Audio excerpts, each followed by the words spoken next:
So my name is Adam Sills. I'm a marketing product specialist for Massey Ferguson tractors, and today we're going to give you a sneak peek of the new Massey Ferguson 6S and Massey Ferguson 7S tractors. So the Massey Ferguson 6S is a 4-cylinder tractor starting off at 145 engine horsepower all the way up to 180.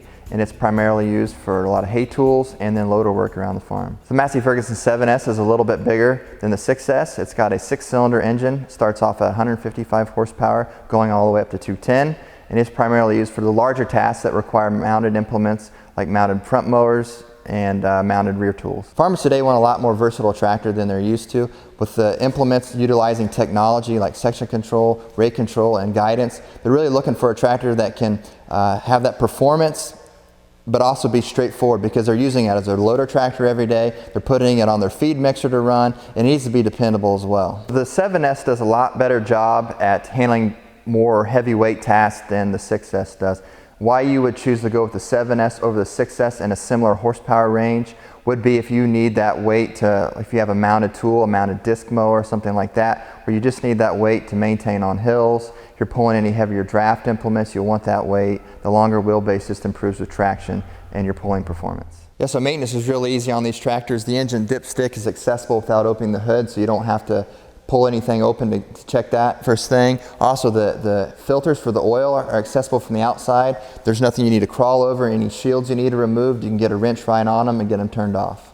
So on all CVT transmissions that AGCO makes, we have a separate hydraulic and transmission oil reservoirs. This ensures maximum uptime by not allowing contaminants from the hydraulic system to enter the transmission and putting the tractor down in the field. So lighting on this tractor, our engineers really put a lot of thought into it. They just didn't go off and pick off-the-shelf light, LED lights. What they've done is they've really picked a nice durable light. It's got a powder-coated aluminum housing, so it's very durable. It's also got a very wide and bright spread on it.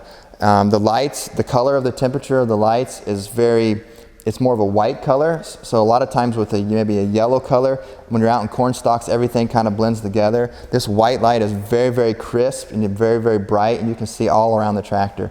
They've positioned them well as well. So you've got 4 on the front top of the cab, you've got 4 on the back side of the cab, you got 2 in each fender that are shining out wide, and then these ones here, you can angle them out front if you'd rather have more front visibility, or you can put them out to the side if you've got a really, really wide tool, and you can see 360 around this tractor. One of the biggest requests I've heard as a marketing product specialist as it refers to comfort is the seat. And probably the #1 thing I hear about the seat is the swivel. Guys, operators want that seat to swivel and not lock. And that's what we've put in all the S-Series tractors now, is a seat that you can lock in the center position, or you can unlock and swivel back and forth all day long without it relocking on you. With the S-Series, we don't lump a lot of technology features together. You don't have to pay for what you're not going to use. You can cherry pick and get several options that you're going to use on your farm for your baler or for your planter, so it's maximum efficiency.